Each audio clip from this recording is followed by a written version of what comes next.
가볍게 지나가셨을 수도 있는데 저는 환자들이 이렇게 그 임상에서 보면서 되게 심각하게 되게 크게 충격을 받는 걸 많이 봤거든요. 근데 보면 저희가 항상 갱년기에 어떤 변화가 올 건지를 알고 그러니까 미리 몸과 마음의 준비가 되게 필요해요. 그래서 제가 항상 갱년기 환자들 오면 붙잡고 그 이야기를 진짜 많이 하거든요. 그래서 내가 이미 몸과 마음의 준비를 해놓은 분들은 알고 지나가기 때문에 당연히 충격도 덜할 뿐만 아니라 충격이 덜하기 때문에 오히려 그 다음 삶을 되게 잘 살 수 있어요. 그러니까 어떻게 보면 이제 우리 앞으로 100세 인생이잖아요. 그죠? 우리 100세 인생이면 인생의 반을 이제 갱년기 말하자면 폐경이 된 상태로 살아야 되는 거예요. 그래서 그거를 준비하는 게 되게 중요하고 내가 알고 있다는 게 되게 중요하다. 그래서 오늘은 갱년기 전반에 대해서 간단하게 제가 설명을 조금 드릴게요. 저는 산부인과 전문이고요. 그 여기 예스요가 원장님하고는 제 동생입니다. 네, 예스요 원장님의 동생. 네, 그래서 예스요가를 위해서 특별히 초청되어 온 잘 나가는 산부인과 의사입니다. 그래서 우리가 기본적으로 갱년기 폐경 요 개념이 조금 필요한데요. 우리가 폐경이다라고 하는 건 뭐냐면 난소 기능이 끝났다는 뜻이에요. 우리가 폐경이다 그러면 생리가 안 나오네. 근데 생리가 안 나오는 건 여러 가지 이유가 있잖아요. 자궁을 수술을 했어도 안 나오고 임신해도 생리를 안 해요. 근데 기본적으로 우리가 폐경이라고 말하는 거는 난소가 기능이 끊어지는 사실은 우리가 이제 그건 알고 계시잖아요. 우리가 자궁이 이렇게 있고 난소가 양쪽에 있으면 난소에서 매달 한 개씩 배란이 돼요. 난자가 나오죠, 그렇죠? 그렇게 하면서 또 떨어져 나고 그 말하자면 임신이 실패되면 생리하고 그러는데 배란이 안 되는 그런 상태. 말하자면 난소가 이제 더 이상의 배란을 하지 않고 기능이 떨어지면 그걸 이제 폐경이라고. 그럼 생리를 안 하게 되겠죠, 그렇죠? 의학적으로 우리가 폐경을 진단하는 거는 옛날에는 사람들이 뭐 지금처럼 검사나 이런 것도 없었기 때문에 우리가 어떻게 진단을 했냐면 생리가 딱 이제 생리를 안 하는데 그게 1년 동안 쭉 지속이 된다. 그리고 나이가 보통 우리가 한 40, 50대 그때쯤이라면 폐경이구나라고 그때는 그냥 의학적으로 임상적으로 진단을 했었어요. 그러면 이제 폐경기라는 거는 폐경이 다 된 이후를 다 폐경기라고 그러고요. 갱년기라는 말은 조금 다르죠. 실제로 우리가 생리가 딱 끊어지기 전부터 증상이 나타나는 경우가 되게 많습니다. 조금 이따가 제가 뒤에 설명을 하겠지만 생리가 끊어지는 거랑 말하자면 난소 기능에 따라서 우리가 실제로 느끼는 어떤 증상들은 다 호르몬에 의해서거든요. 그런 호르몬의 변화나 호르몬의 감소에 따라서 느껴지는 증상은 생리가 끝나기 전에도 찾아와요. 그리고 어떤 사람은 폐경이 다 됐어도 그런 증상을 별로 못 느끼고 가기도 합니다.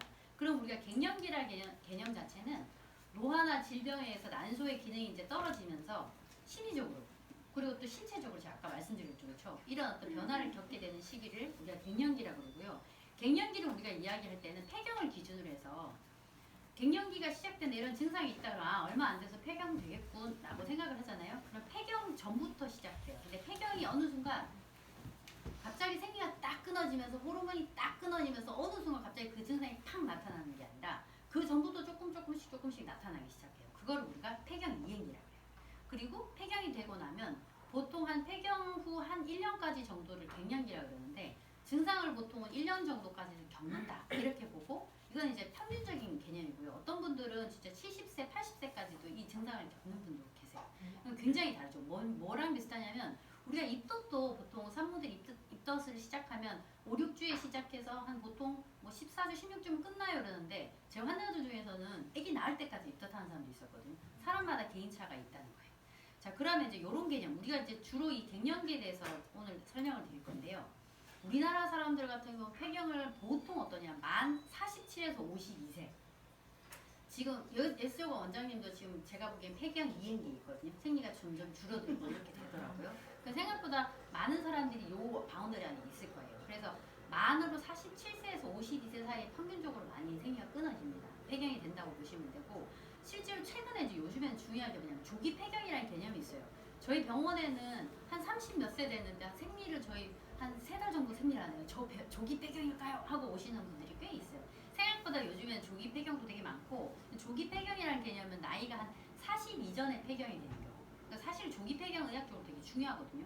조기 폐경은 일종의 질병이라고 보시면 돼요. 이건 빨리 치료해야 되고 잘 치료하지 않으면 이게 사실 병적인 문제가 되기 때문에 되게 중요하고 그리고 이제 요즘에는 폐경이 조금 빨라지는 경우가 되게 많아요. 그 이유를 제가 나중에 설명을 드릴 텐데 보통 이제 만으로 한 40에서 45세 그때쯤에 이제 폐경이 된다. 이러면 좀 일찍 폐경이 됐구나. 이른 폐경이라고 이야기하고 이걸 가지고 질병 질병까지는 우리가 보지는 않아요. 그렇지만 우리가 보통은 47세에서 52세 사이에 어떤 폐경되는 것보다 아무래도 빨리 폐경이 되면 그만큼 우리한테 이제 찾아오는 그런 문제들이 빨리 생기기 때문에 거기에 대해서는 좀 적극적인 대처가 필요하다 이렇게 보시면 되고요. 아까 말씀드린 것처럼 그럼 내가 폐경됐구나, 뭐 갱년기구나 이런 걸 어떻게 진단해요? 라고 물어보시죠. 임상적으로는 1년 동안의 월경이 없다. 그런데 아까 말씀드린 것처럼 임신을 해도 그쵸 생리를 안 해요. 그리고 여러 가지 이유로 막 운동선수들 보면 생리 안 하는 사람들이 있어요. 그걸 막 너무 빡세게 막 하거나 이러면은 생리 안 하고 이런 경우도 있고 그래서 실제로 우리가 폐경이 됐구나 안 됐구나는 젊은 사람들이 오셨을 때 저 폐경된 것 같아요. 뭐 조기 폐경인 것 같아요. 검사를 딱 했을 때 제일 중요한 게 뭐냐면 FSH. 내가 나중에 뭐 갑자기 산부인과 갈 일이 생겨서 검사를 막 하는데 선생님이 FSH가 어쩌고 저쩌고 하면 이거 기억하셔야 돼요. FSH라는 게 뭐냐면 우리가 실제로 생리를 하거나 하는 모든 호르몬이 돌아가는 거는 머리에서 이루어집니다. 생리를 우리가 할 때 자궁에서 생리혈이 나오지만 그 생리가 하려면 난소에서 우리가 말하는 난자가 배란되고 그러니까 난자가 배란이 되고 뭐 생리를 하고 임신을 하고 하는 모든 조절은 머리에서 이루어지는 거거든요. 머리에서 시상하부라는 거기서 이루어지는 건데 말하자면 이 FSH가 처음으로 난소를 이렇게 자극하는 그 호르몬이라고 생각하시면 돼요. 그래서 이 FSH가 수치가 어떻게 되느냐에 따라서 우리가 이게 지금 폐경이 됐구나 안 됐구나 되게 중요한 지표가 돼요. 그러니까 폐경이 되었을 때 난소 기능이 떨어지기 시작할 때 말하자면 FSH가 처음으로 변화가 생겨요. 말하자면 난소에다가 FSH가 배란해라 배란해라 배란해라 이러는데 난소가 배란을 자꾸 안 해요. 능력이 안 돼요. 그럼 FSH가 어떻게 될까요? 더 많이 나오겠죠. 자꾸 나옵니다. 그래서 FSH는 원래 정상적으로 한 25 이하가 정상이고 실제로 검사를 해보면 뭐 한 10 이하로 이렇게 나오는데 FSH가 40이다, 60이다 어마어마하게 나오는 거죠. 그 말은 FSH를 엄청 쏟아내는데 뭐가 난소에서 배란이 안 된다는 거예요. 그냥 폐경일 가능성이 높다는 거죠. 그래서 보통 그 FSH 숫자를 우리가 봤을 때 한 25에서 30 사이 정도 이제 이상으로 올라가면 이게 폐경이겠구나라고 보고 실제적으로 한 40 정도 40 이상으로 나오는데 한 번 말고 우연히 또 여러 가지 이유로 그렇게 될 수가 있어요. 그래서 우리가 임상적으로 어떠냐면 FSH를 체크했을 때 연속으로 2달을 체크했을 때 40 이상으로 이렇게 2번씩 나온다. 그러면 폐경이구나. 젊은 사람이 왔을 때 저 조기 폐경인 것 같아요. 생리를 계속 안 해요. 이러면 호르몬 검사를 쭉 하는데요. FSH 같은 그렇게 2번씩 했을 때 연속으로 이렇게 나오면 조기 폐경이라는 진단을 내린다고 보시면 돼요. 그래서 FSH 숫자가 되게 중요하고 산부인과 가면 선생님들이 뭐 말하는데 자꾸 못 알아듣잖아요. 그렇죠? FSH 그러면 이제 안착하세요. 자, 그 다음에 갱년기 증상을 보시면 갱년기 증상은 굉장히 브로드하게 나타나요. 보시면요. 이제 안면 홍조, 얼굴이 진짜 확 끈거리고 그리고 갑자기 땀이 확 식은땀이 나는데 막 더웠다가 갑자기 오한이 오싹 느껴보신 적 있죠? 그렇죠? 오싹하고 그리고 잘 까먹어요. 생각이 잘 안 나고 막 까먹는. 그러니까 어떤 선생님이 산부인과 선생님 한 분이 뭐라 그랬냐면 자기가 어떻게 폐경인지 갱년기인지 알았냐면 발표 준비를 막 하는데 뭐가 그렇게 머리가 띵하고 계속 기억이 잘 안 나더래요. 내가 두통약도 먹었다가 이랬다가 내가 혹시 이러고 그분은 자궁을 수술하셨기 때문에 생리를 알 수가 없잖아요. 그리고 본인이 당연히 폐경이라고 생각을 안 하셨대요. 그랬는데 호르몬을 딱 먹었는데 머리가 확 맑아지면서 집중이 빡 되더래요. 그러니까 실제로 그런 식으로 어떤 건망증 같은 것도 나타납니다. 그리고 이제 가슴이 두근두근거리는 신경진 증상이라든지 생각보다 많이 호소하시는 게 수면장애, 잠을 잘 못 자요. 불면증이 사람을 되게 미치게 하는 거거든요. 그리고 뭔가 이렇게 무드장애, 우울증 같은 거, 조울증 비슷한 우울증. 그래서 계속 싸우고 막 남편이랑 내내 싸우고 이런. 그래서 저한테 오실 때 어떠냐면 뭐라 그러냐면 저 남편이랑 요즘 계속 싸워요. 이상해요. 아무래도 폐경인 것 같아요. 이렇게 말씀하시는 분 있어요. 실제로 보면 무드장애 같은 것도 나타나고 그리고 우리나라 사람들이 특이한 게 뭐냐면 외국 사람들, 서양 사람들 별로 안 그런데 우리는 막 이렇게 팔다리 관절이 그렇게 아프시다고요. 그러니까 보면 정형외과 가고 막 검사하고 뭐 하고 다 했는데 안 낫는다고. 근데 호르몬제 치료 딱 하고 씻은 듯이 나았다고 이렇게 말씀하는 분들이 꽤 있어요. 그래서 정형외과에서도 우리가 갱년기쯤 맞은 40대 후반의 어떤 여성분이 뭐 뼈마디 쑤시고 아프고 이런 특별한 거 없으면 산부인과부터 보내거든요. 그래서 이런 증상들이 나타납니다. 대체 왜 이런 게 나타나는지 되게 희한하죠, 그죠? 이게 또 어떠냐면 시기적으로 특성이 있어요. 우리가 처음에 보면 지금 우리가 한 여기 50세, 아까 제가 말씀드린 것처럼 47세부터 한 52세까지 보통 이제 폐경기가 이제 시작된다고 제가 말씀드렸는데, 이때부터 어떠냐면 처음에 생리가 되게 불규칙해집니다. 뒤에 말씀드리겠지만 폐경기 때 아주 전형적인 특징이 뭐냐면 생리 주기가 짧아져요. 원래 생리가 나는 28일 칼 같았는데 27일이 됐다가 26일이 됐다가 23일도 됐다가 그러다가 한 좀 더 지나니까 생리가 안 하기 시작해요. 선생님 저 생리 2달 안 했어요. 3달 안 했어요. 저 폐경인가요? 저희 언니가 딱 저한테 그렇게 이야기하거든요, 요즘에. 그래서 뭐 생리 3달 만에 했다든지, 비밀을 너무 얘기한다.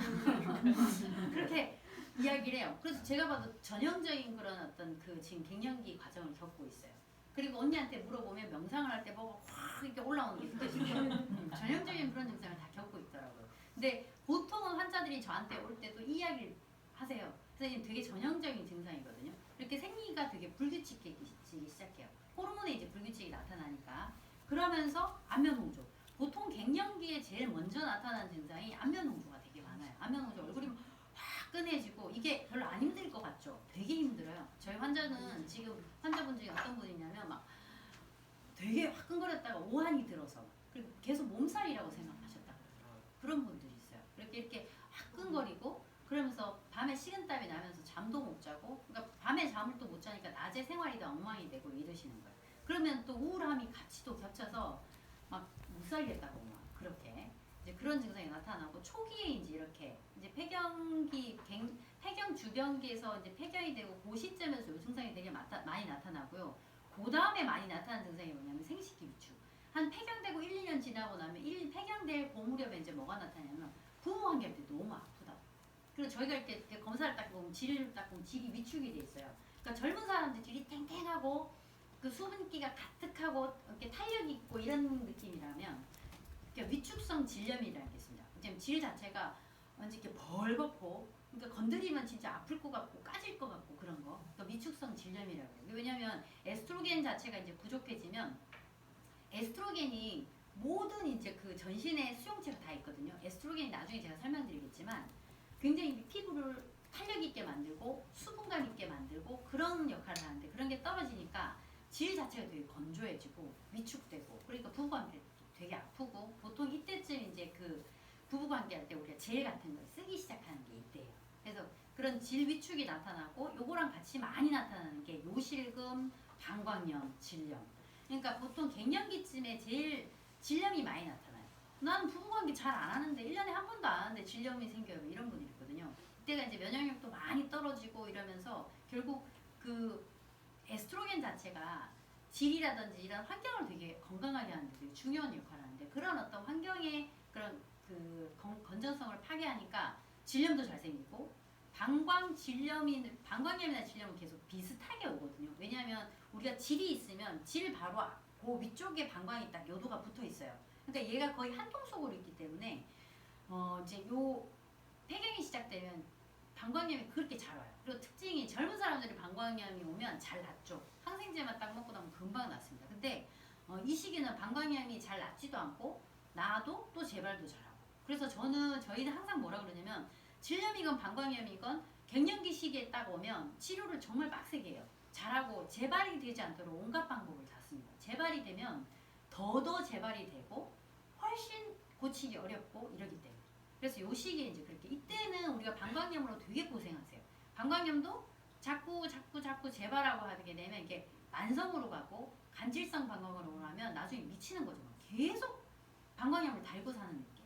그래서 요때가 이제 그런 증상이 오고, 피부가 노화되기 시작해요. 보통은 폐경이 딱 되고 나오고 호르몬제를 안 쓰시는 분들은 2, 3년 딱 지나면 사람들이 보면 왜 이렇게 갑자기 팍싹 늙었냐고 이런 이야기를 하는데, 에스트로겐 중요한 역할이 뭐냐면, 에스트로겐이 되게 제가 그랬죠. 머리부터 발끝까지 모든 에스트로겐이 어떤 우리 몸의 전신 수용체가 다 있어서 각각의 작용을 하는데, 에스트로겐이 하는 역할이 피부를 우리가 되게 그 촉촉하고 건강하고 탄력 있게 만들기 때문에, 우리가 뼈 안에도요, 우리가 골다공증, 그러니까 에스트로겐이 없으면 뼈 칼슘이 내는 것도 빠져나가죠. 뼈도 이렇게 골다공증이 생기지만 뼈 안에 있던 콜라겐이라는 게 부스러집니다. 콜라겐을 꽉 잡아놓는 역할을 하는데 그걸 못하는 거예요. 피부도 똑같아요. 그러니까 결국 폐경이 되고 한 2, 3년 정도 되면 우리가 팍 늙었다는 느낌이 나거든요.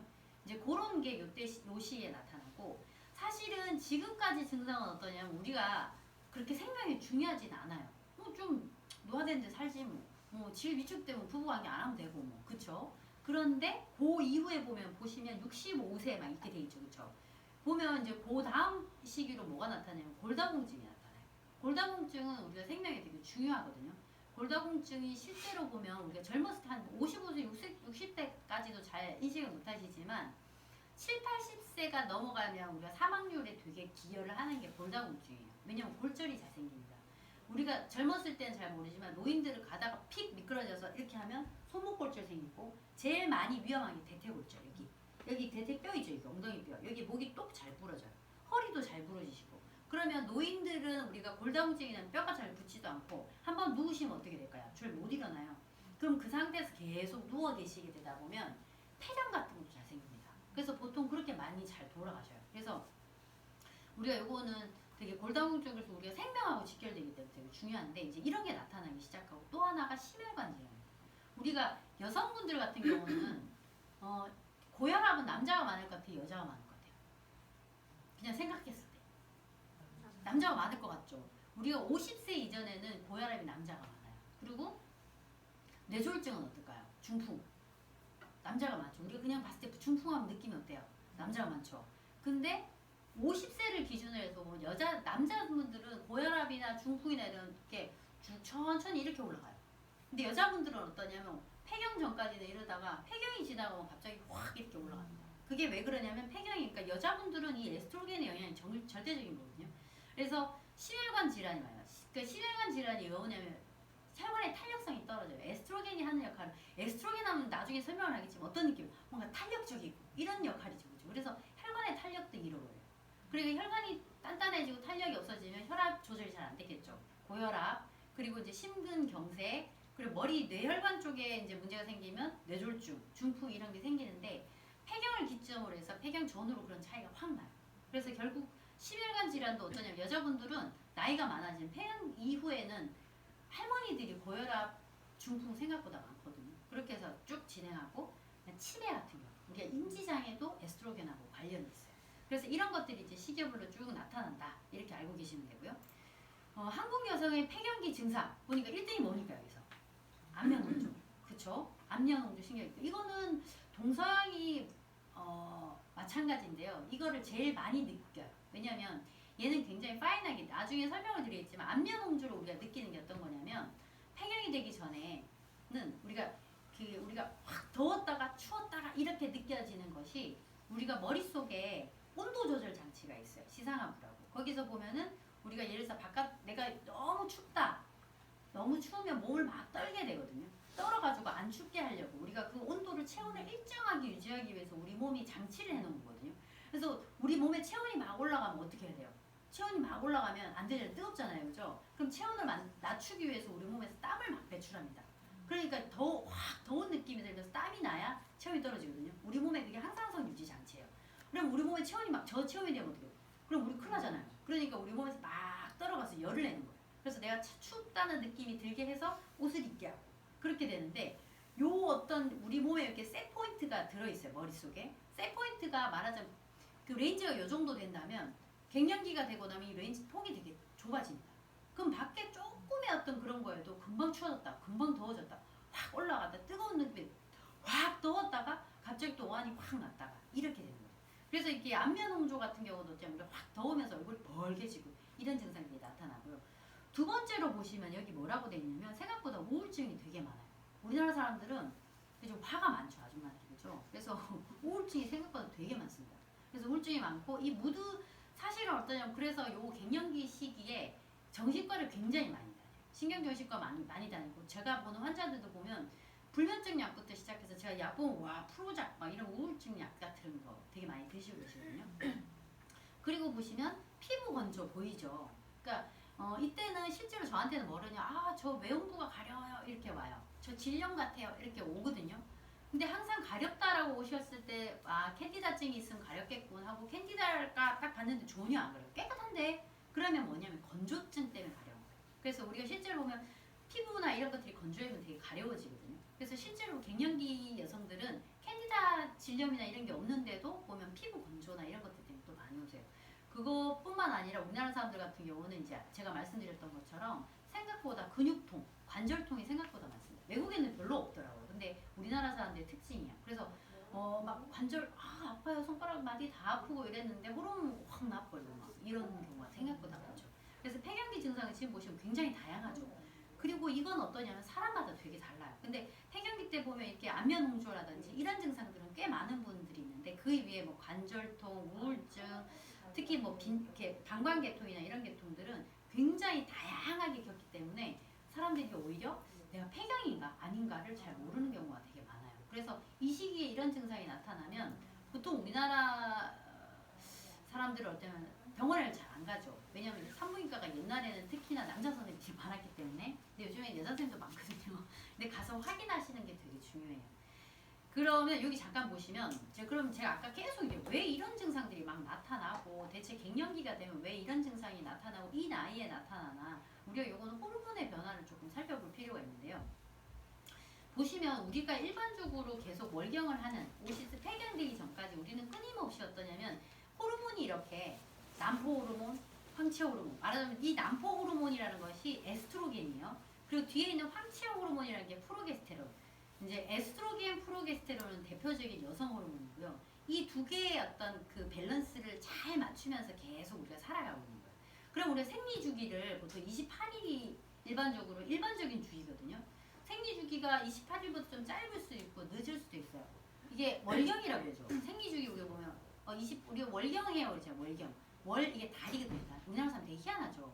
음력 한 달이 며칠이에요? 28일에서 29일인데 실제로 여성의 생리주기 가장 표준이 28일에서 29일이에요.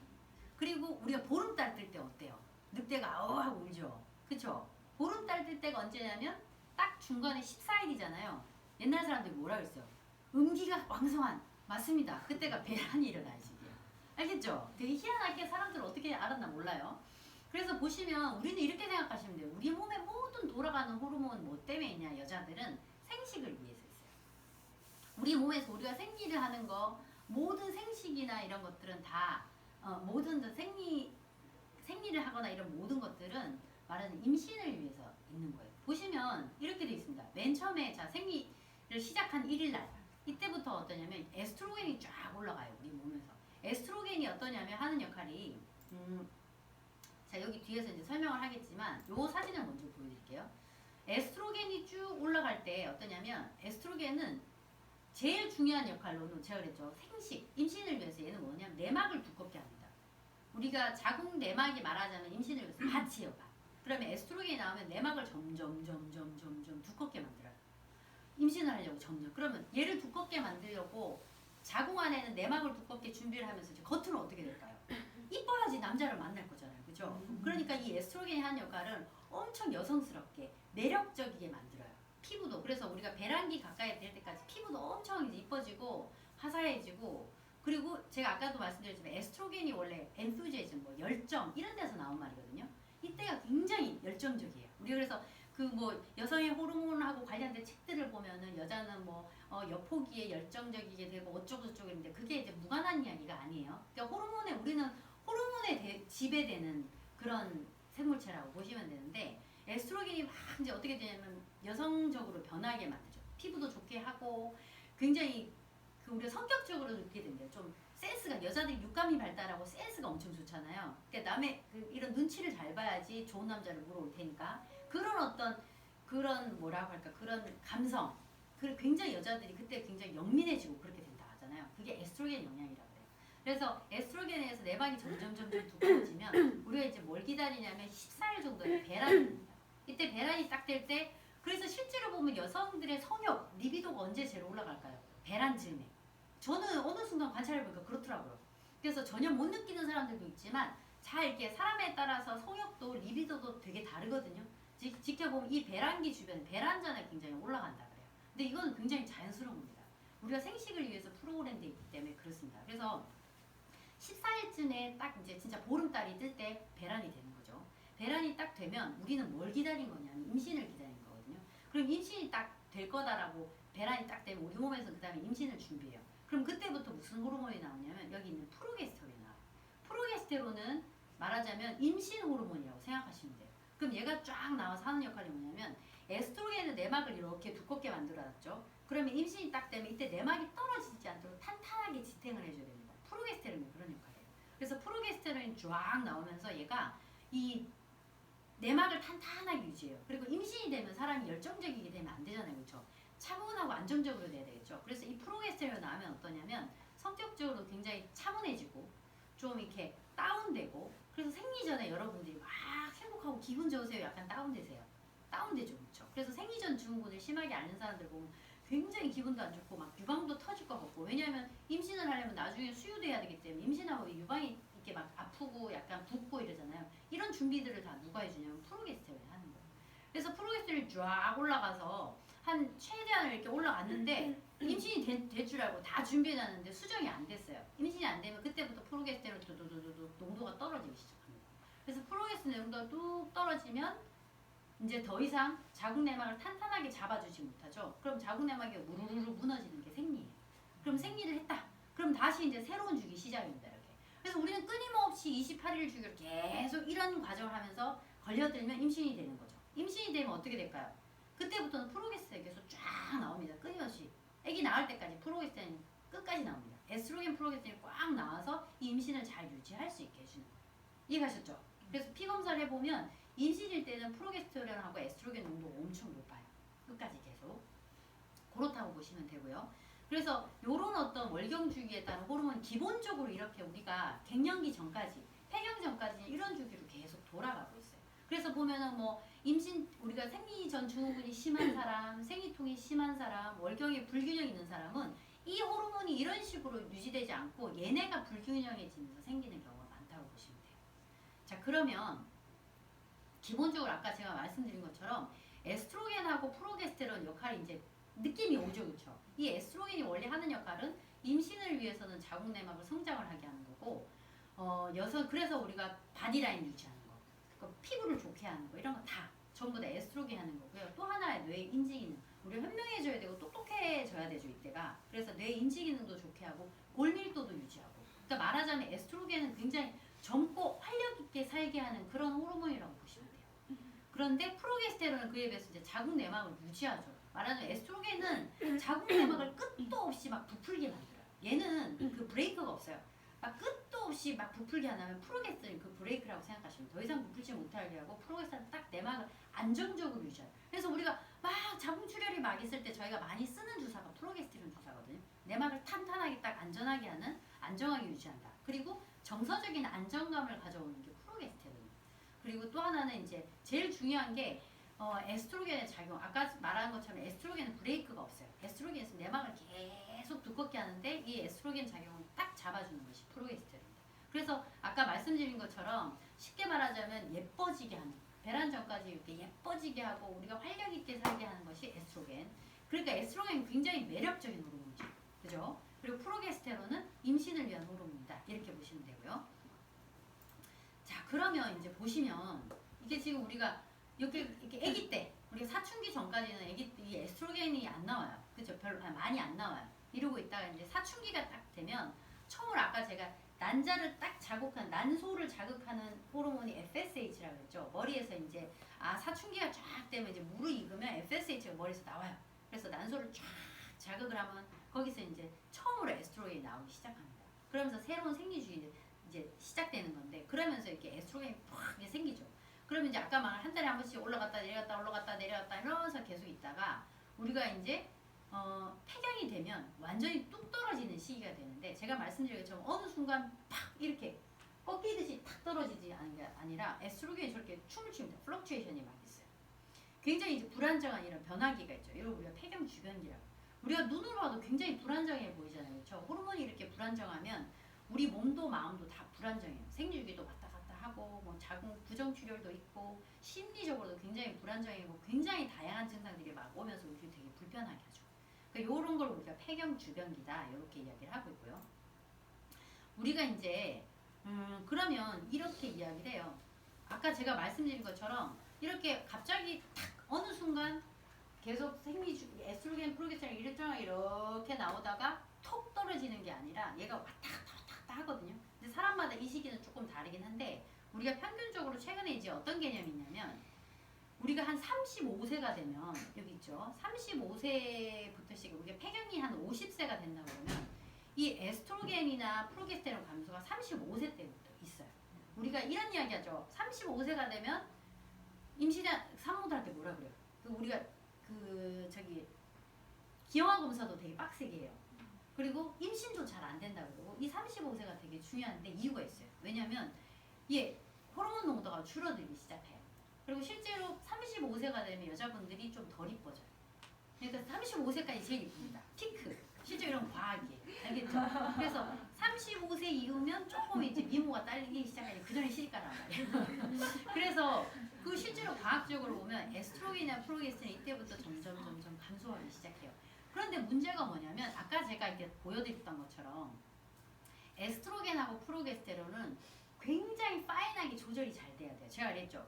에스트로겐이 쭉 올라갔다가 이제 최고 배란될 때 에스트로겐 프로게스테론 같이 피크 쫙 올라갔다가 얘가 이제 프로게스테론이 쭉 올라가고 얘가 떨어지고 이게 항상 착착착착착 이게 맞아 떨어져야지 우리가 아주 정확한 생리 주기가 되고 우리가 삶에 아주 리드미컬하게 살고 수 있는데 여러 가지 뭐 다낭성 난소 증후군이 있다든지 여러 가지 이유로 이게 어그러지면 생리통 심하고 뭐 생리 불규칙 오고 그것 때문에 모든 증상들이 이렇게 나타난다고 했잖아요. 그렇죠?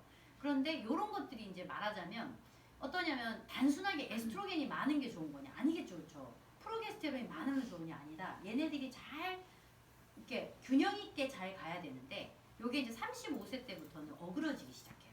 보시면 35세 때 감소하는데 두 개가 딱 같이 발맞춰서 감소하면 괜찮겠지만 에스트로겐 감소율보다 프로게스테론 감소율이 훨씬 더 심해요. 프로게스테론이 확 더 많이 떨어져요. 그러면 어떤 게 되냐면 이제 50세가 되면 50세가 넘어가면 거의 갱년기가 되면 거의 프로게스테론 거의 바닥되고 에스트로겐도 다 바닥돼요. 이때 되면 이제 아무것도 없어요. 그러면 결국 어떻게 되냐면 우리가 힘들다고 느끼는 건 에스트로겐 때문이거든요. 에스트로겐이 없어서 피부도 처지고 뭐 질도 위축되고 골다공증 생기고 이런 건데 35세에서 거의 50세 전까지는 에스트로겐이 단순히 적어서 그런 문제가 아니라 에스트로겐하고 프로게스테론의 어떤 이런 밸런스가 깨지면서 오는 증상이 되게 많아요.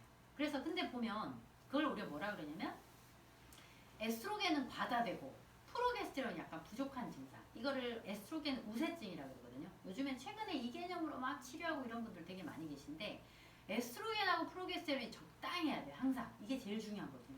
우리가 모든 우리 몸에는 밸런스가 제일 중요합니다. 양이 많고 적고가 아니라. 근데 이렇게 되면 어떻게 되냐면 이런 부족 그러니까 에스트로겐 우세로 생기는 증상의 대표적인 게 우울감. 그리고 편두통이나 유방통 같은 것도 막 생겨요. 그래서 35세 이후부터는 생리 불규칙한 사람도 있고 보통 이런 어떤 에스트로겐 과다, 프로게스테론 부족으로 인해서 이런 밸런스 차이로 해서 자궁 근총도 훨씬 잘 생기고요. 그리고 이제 모든 내분비, 우리 에스트로겐, 프로게스테론 이런 호르몬은 우리 시상하부에서 보면은 우리 어떤 몸을 조절하는 게 여성 호르몬도 있고 갑상선 호르몬도 있고 중요한 게 여기서부터 신호를 떨어뜨리면 저 뒤에 부신 호르몬이 있어요. 그런 호르몬들을 다 조절하는데 어디선가 자꾸 균형이 깨지기 시작하거든요. 그럼 그 균형이 깨지는 부분마다 문제가 오기 시작해요. 그런 어떤 균형이 잘 깨지는 기관들은 훨씬 더 문제가 빨리 오기 시작하는 게 대표적인 게 편두통, 유방통, 그 머리가 막 아픈 것도 관련이 있어요. 그리고 갑상선 기능 장애, 갑상선 저하, 항진 이런 게 잘 옵니다. 이게 균형이 조금만 깨도 잘 흔들리는 부분이에요. 그리고 혈전의 위험이 증가하는데 실제로 에스트로겐하고 프로게스테론 우리가 피임약 먹으면 사람들이 뭐라 그래요? 담배 피는 사람 피임약 못 먹게 하죠. 그 이유가 혈전의 위험이 되게 높아요. 그러면 왜 얘네들이 혈전의 위험이 높죠? 이게 산모가 있으니까 제가 말씀드리는 건데 우리가 임신을 하면 에스트로겐, 프로게스테론이 엄청 높아져요. 그러면 에스트로겐, 프로게스테론은 물론 임신을 유지하는 데 중요하지만 얘는 혈전을 유발하거든요. 그래서 임산부들 혈전의 위험이 있어서 스타킹도 신어야 되고 항상 아기 낳고 나서도 혈전이 생길까봐 되게 조심을 하잖아요. 얘는 그 에스트로겐과 프로게스테론은 왜 임신했을 때 이렇게 폭발적으로 증가하냐? 딱 아기 낳았을 때 때문에 그래요. 아기를 딱 낳고 나면 엄청나게 피가 많이 나거든요. 아기를 빼고 나면 거기 피가 엄청 많이 나오잖아요. 그럼 순간적으로 자궁이 확 수축해서 말하는 지혈을 시켜야 돼요. 그 순간적인 지혈이 안 되면 죽습니다. 산모들 피를 엄청 많이 흘리기 때문에. 그래서 우리 몸에 자궁 수축하는 그런 능력, 아기를 낳자마자 자궁을 수축하는 능력, 그리고 지혈을 시키기 위해서 이 에스트로겐 프로게스테론이 폭발적으로 그때 많이 나는 거예요. 임산부 후기에. 그래서 임신 후기에 그만큼 혈전이 잘 생길 수 있지만 그건 어쩔 수 없어요. 우리 아기 낳고 났을 때 지혈을 시키기 위해서 우리 몸이 그렇게 진화적으로 프로그램이 된 거예요. 아셨죠? 그렇기 때문에 에스트로겐 프로게스테론이 자꾸 혈전 생기게 해서 신경질 나긴 하지만 그런 이점이 있기 때문에 그런 식으로 진화해 온 거예요. 그럼 결과적으로 에스트로겐 과다나 이런 증상들 때문에 이런 그 밸런스가 깨지면서 혈전 위험도 훨씬 증가해요. 그러니까 별로 안 좋죠. 35세 이후부터는 그러니까 우리가 어떻게 해야 될까요? 항상 위험에 노출돼 있어요. 질병이나 이런 게 생길 위험이 되게 노출돼 있어요. 젊은 사람들 병 잘 안 걸리죠. 웬만큼 진짜 막 살지 않는 이상, 그죠? 근데 35세 이후부터는 그래서 그만큼 우리가 깨워서 관리를 해야 되는 거거든요. 그 중에 또 하나가 뭐냐면 자궁 내막암의 위험이에요. 사실 최근에는 예전에 비해서 자궁 내막암이 되게 많아졌고 실제로 우리가 조직 검사나 이런 걸 하면 되게 많이 늘고 산부인과에서도 앞으로 자궁 내막암 많이 늘 거라고 예상을 하고 있어요. 왜 그러냐면 이런 증상. 에스트로겐 안 그래도 35세부터 실제적으로 이렇게 에스트로겐 우세가 많이 나타난다고 했잖아요. 그렇죠? 근데 실제로 이렇게 나타나면 다른 것보다 치명적인 게 자궁 내막암이에요. 아까 말씀드린 것처럼 에스트로겐은 자궁 내막을 이렇게 두껍게 만듭니다.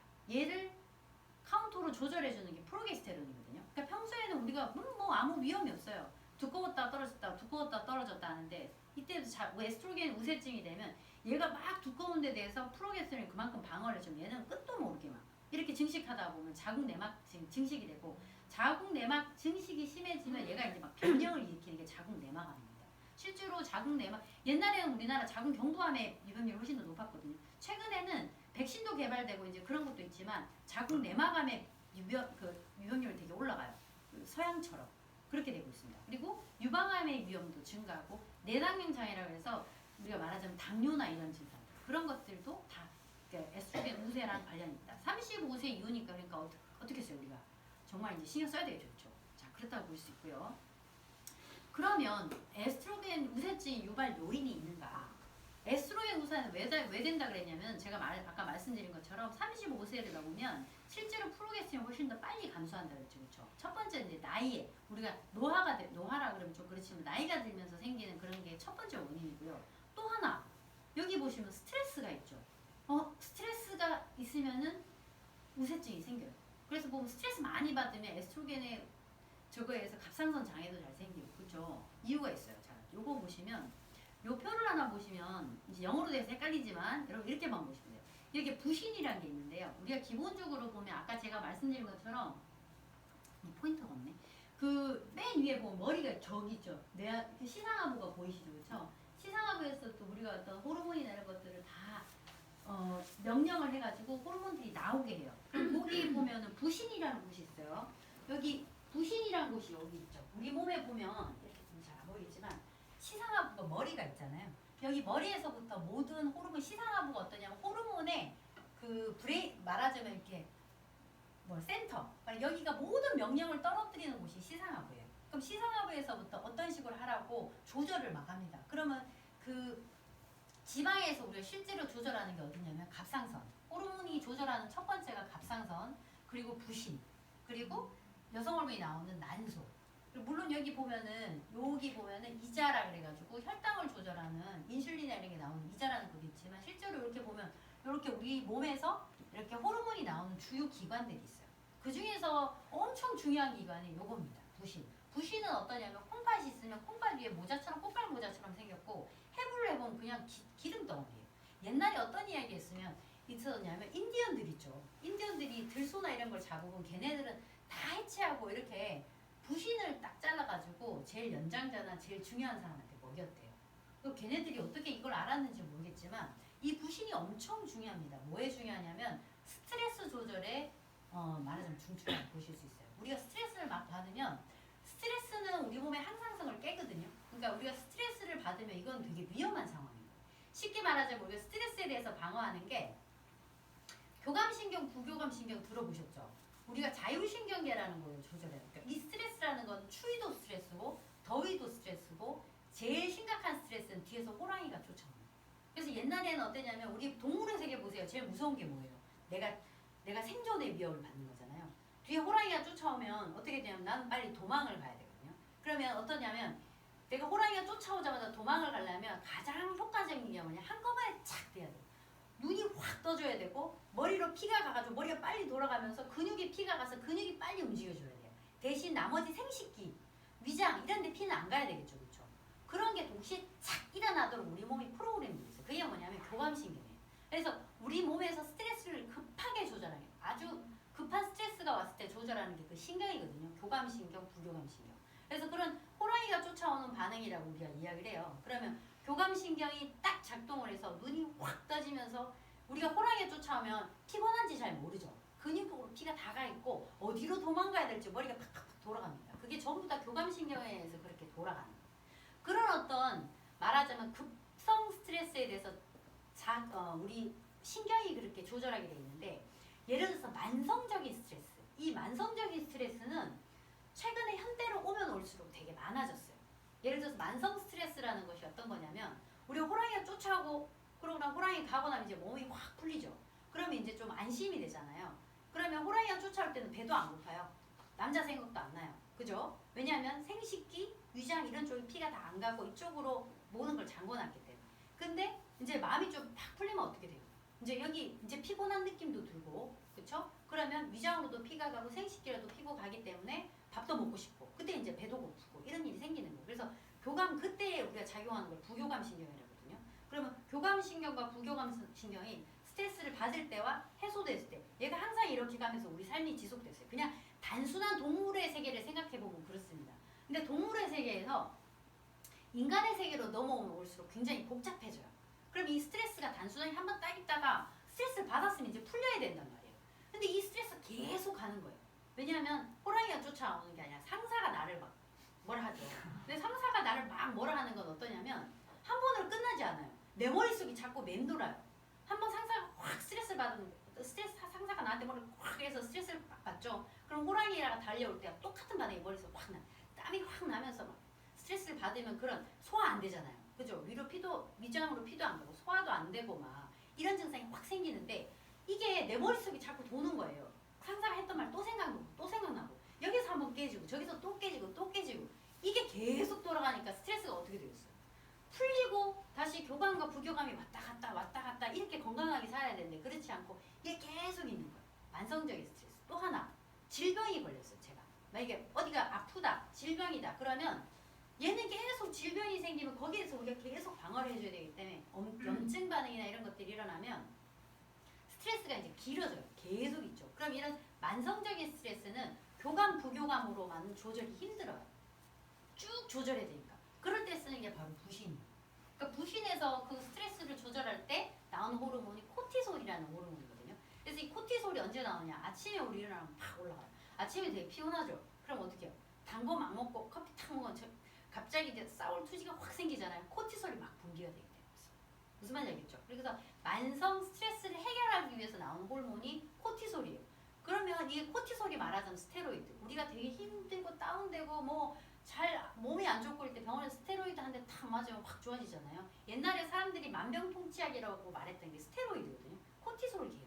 그러니까 코티솔이 우리를 그렇게 확 일으키는 그런 만성 질환을 만성 스트레스에 어떤 그런 대비하는 호르몬인데 이거를 그러면 이게 많으면 좋겠네요. 그죠? 그렇지 않습니다. 우리가 만성적으로 코티솔이 많이 나오면 이건 어떻게 되냐면 스트레스에 대해서 방어하는 건 응급으로 우리가 자꾸 쓰는 거지만 이것도 너무너무 많이 쓰게 되면 우리를 고갈시키는 거죠. 이해갔죠? 그렇죠? 자, 그러면 실제로 이 코티솔을 우리가 스트레스를 많이 받으면 코티솔을 엄청 많이 분비하게 돼요. 코티솔을 많이 써야 돼요. 그럼 우리가 실제로 한쪽에서 쓰면 다른 어떤 여성 생식기관 이런데 어떤 문제가 있는지 보세요. 여기 보시면 자, 여기 요거를 다시 한번 보시면요. 저기 아드레날 글랜드라는 게 부신이에요. 아드레날 글랜드에서 어떻게 호르몬을 만드냐면 콜레스테롤을 재료로 해서 이게 좀 어렵네. 자, 보시면 아까 제가 여기가 부신이에요. 부신은 콜레스테롤을 재료해서 우리의 에스트로겐, 프로게스테론 다 재료가 콜레스테롤이거든요. 그러면 부신이 요걸 재료를 해서 말하자면 에스트로겐도 만들고 프로게스테론도 만들어요. 그런데 얘들을 만드는 과정에서 콜레스테롤 프레그네놀이라는 물질로 변형시키면 얘가 프로게스테롤을 통해서 코티솔로 가요. 또 한 단계는 DHEA나 테스토스테론, 에스트로겐을 이렇게 가요. 그러면 평소에 내가 적당한 스트레스면 코티솔도 적당하게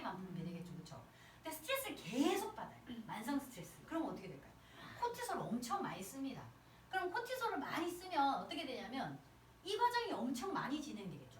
빨리 진행되면 프로게스테론 남는 게 없어요. 코티솔로 다 가버리니까. 그러면 에스트로겐 이게 만들어지는 과정에서 얘가 만들어지는 것보다 얘는 너무 빨리 고갈되기 때문에 결국 프로게스테론을 많이 소비하게 돼요. 얘는 남아있을 양이 없어요. 그러면 에스트로겐 우세증이 점점 심해지겠죠. 그죠? 그렇기 때문에 스트레스를 만성적으로 많이 받는다. 그러면 어떻게 될까요? 자궁 내막암에 걸릴 확률이 높아지는 겁니다. 아셨죠? 갑상선 기능 이상이 생길 확률이 높아지는 거예요. 그러니까 이런 스트레스 자체가 어떻게 에스트로겐 우세증을 일으키는지 보셨잖아요. 그죠? 이런 문제가 생길 수 있죠. 그리고 이제 최근에는 이거 제노에스트로겐이라는 게 있어요. 이게 뭐 제노에스트로겐, 우리가 쉽게 말하자면 에스트로겐 유사한 거, 환경호르몬, 뭐 화학물질, 첨가물 이런 거, 뭐 우리 요즘에 화장품도 엄청 많이 쓰고 첨가물 엄청 많이 쓰잖아요. 그렇죠? 그런 것들은 어떠냐면 에스트로겐에가 유사한 기능을 가지고 얘들이 굉장히 강력합니다. 그렇기 때문에 얘네들이 들어오면서 일으키는 문제도 있을 거다 이렇게 보고 있고요. 그 다음이 비만입니다. 비만은 왜 우리가 비만 최근에 우리가 자궁 내막암이라든지 이런 게 잘생긴 유방암 이런 거 비만하고 관련이 있다 그러잖아요. 그게 어떤 거냐면 아까 말한 것처럼 얘가 어떻게 에스트로겐 우세를 일으키냐면 비만 세포에는 우리가 뭐 아로마테이즈라는 그런 호르몬이 있는데 얘가 아로마테이즈에서 얘가 그 저거를 만들어요. 에스트로겐을 만들어냅니다. 그러면 똑같은 사람보다 많이 비만하면 비만할수록 만들어내죠. 그리고 특히나 우리가 보시면 폐경 이후에 자궁 내막암이 잘 걸리시는 분들은 보면 좀 뚱뚱한 분이 많아요. 왜냐하면 폐경이 되고 나면 난소에서 원래 호르몬이 안 나오잖아요. 그렇죠? 에스트로겐, 프로게스테론 원래 어디서 나오냐면 난소에서 나오거든요. 근데 안 나와요. 안 나오는데 지방세포에서 아로마테이즈에서 에스트로겐을 만들 수가 있어요. 그러니까 너무 뚱뚱하거나 비만하면 자꾸 에스트로겐을 만들어낼 수 있는 그게 케이스가 생기는 거죠. 그래서 비만도 역시 이럴 수 있다라는 거. 자, 그래서 결국은 어떤 이런 에스트로겐 그러니까 우세증이 생기면 아까 제가 말씀드린 것처럼 우리가 갱년기 전부터 이런 어떤 질병에 대한 위험에 노출되는 그런 상황이 와요. 그러면 이후에 뭐 50세 이후 우리가 폐경이 됐다 그러면 이제 어떻게 되면 다 떨어집니다. 근데 이 상황에서 우리가 폐경이 된 이후에 뭐 유방암이라든지 내막암이라든지 이렇게 생기는 거는 말하자면 에스트로겐의 어떤 그런 문제 같은 것들이 생기는 경우가 있어요. 말하자면 뭐 제노에스트로겐이라든지 아까 제가 말씀드린 것처럼 비만이 있었다든지 이러면 뭐 균형이 깨지는 것뿐만 아니라 거기에서 이제 비롯돼서 말하자면 프로게스테론이 방어를 못 해주기 때문에 생기는 그런 문제가 있죠. 우리가 그러면 갱년기가 됐다. 내가 아무래도 갱년기인 것 같아요. 폐경인 것 같아요. 그러면 이제 병원에 가겠죠. 그럼 병원에서 하는 검사들이 있어요. 제일 먼저 호르몬 검사를 해가지고 실제로 폐경이 됐는지 안 됐는지, 폐경 주변기인지 이런 것들을 확인을 합니다. 처음에 갈 때는 어떠냐면 내가 증상이 있어요 이런 것보다 생리가 자꾸 끊어져요. 생리가 이상해요. 불규칙해요. 부정출혈 있어요. 이렇게 많이 가시거든요. 그래서 호르몬 검사를 해보면 FSH를 보면 우리가 폐경이 되었는지 주변기인지 알 수 있고 에스트로겐 양이 어떤지를 보면 저희가 알 수 있어요. FSH 막 한참 폐경이 돼 E2가 너무 높다 이러면 아 이거 에스트로겐이 어디서 많이 자꾸 나오네 우리가 이렇게 알 수 있죠. 그리고 이제 이때 갱년기 때는 우리가 봐야 될 것이 아까 말씀드린 것처럼 갱년기가 되면 에스트로겐이 확 떨어지죠. 그러니까 폐경이 딱 되고 나면 에스트로겐의 어떤 영향 제일 좋았던 영향들이 이제 없어지기 시작하면서 우리가 갱년기 폐경이 되고 나면 어떤 증상들이 또 있냐면 뭐 홍조 증상 이런 것뿐만 아니라 살이 잘 안 빠집니다. 똑같이 먹어도 찌는 건 똑같이 찌는 그 찌기는 찌는데 빠지질 잘 않아요. 그게 왜 그러냐면 에스트로겐 영향. 에스트로겐이 대사나 이런 것도 활발하게 해주는데 그런 게 떨어지고 또 하나는 근력이 잘 생기지 않아요. 우리가 제가 항상 환자들한테 뭐라 그러냐면 갱년기가 될 때 그 전에 준비해야 될 것들이 제일 중요한 것이 운동이거든요. 운동 같은 경우는 우리가 내분비계를 활성화시키기 위한 요가 같은 운동이 좋기도 한데 거기다가 더 해야 될 것이 근력 운동을 미리 해둬야 된다고. 근육 손실이 많이 생겨요.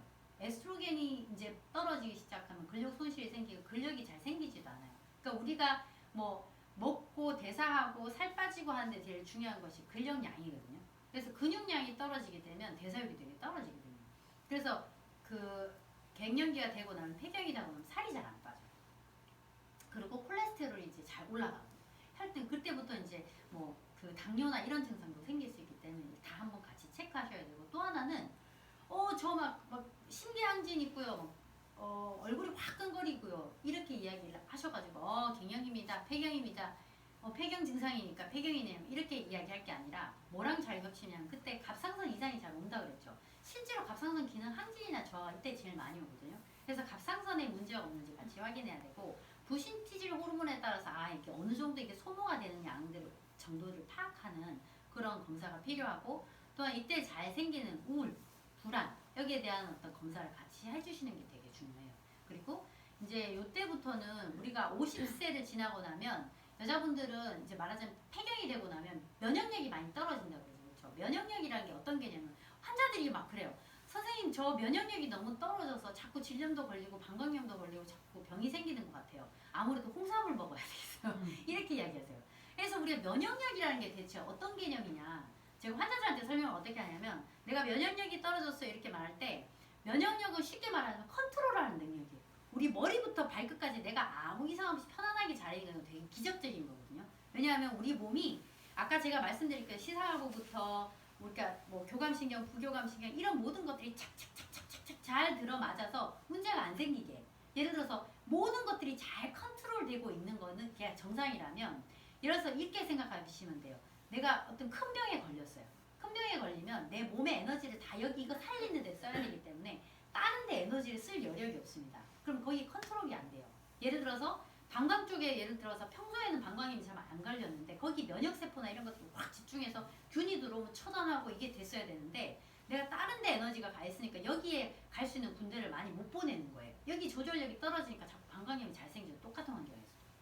똑같은 환경에서도 내가 뭐 두드러기나 이런 것도 되게 잘 생겨요. 피부 가려움 이런 것도 막 잘 생깁니다. 임신하면 또 잘 그렇죠. 그것도 왜냐하면 면역력이 자꾸 떨어져서 그래요. 내가 다른 데 에너지를 써야 되기 때문에 조절을 할 수 있는 능력이 떨어져요. 우리가 면역력이 떨어진 극단이 뭐냐면 암입니다. 예를 들어서 내가 암세포는 몸속에서 항상 생겨요. 그리고 그 암세포를 우리가 생기면 얘를 제거를 해줘요. 몸속에서. 생기면 제거하고 생기면 제거하고 우리 몸은 항상 그렇게 프로그램화 돼 있는데 말하자면 얘를 생기고 제거하고 이런 것들 누가 하냐면 NK셀 같은 게 우리 몸에서 NK셀 킬러셀 같은 것들이 늘 하고 있는데 말하자면 NK셀이 말하는 면역세포 중요한 면역세포인데 내가 그야말로 다른 데 에너지가 써 있어요. 아니면 스트레스를 엄청 받는다든지 어떤 큰 병이 걸려고 여기 엄청 다쳐서 그쪽에 에너지를 막 쓰고 있어요. 그런데도 불구하고 나는 계속 소모를 하고 있어요. 그러면 어딘가가 그 에너지를 쓰지 못하죠. 하고 있어야 될 때는 못하죠. 그럼 암세포가 스물스물 생기는데 그걸 처단을 하지 못하고 있는 거예요. 말하자면 암세포는 우리가 암이라는 거는 이렇게 우리가 조절력, 면역력이 극단적으로 떨어졌을 때 생긴다고 보는 거예요. 무슨 말인지 아시겠죠? 그렇죠? 그래서 결과적으로 이 갱년기가 어떤 시기냐면 남자들은 그렇게 면역력이 떨어지거나 이런 게 좀 이렇게 천천히 이렇게 완급하게 생긴다면 여자분들은 거의 이렇게 됩니다. 이 갱년기를 기준으로.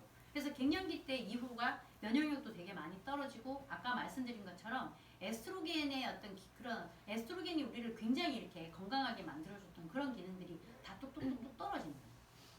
그렇기 때문에 그런 불편한 증상, 힘든 증상이 한꺼번에 온다고 생각하시면 돼요.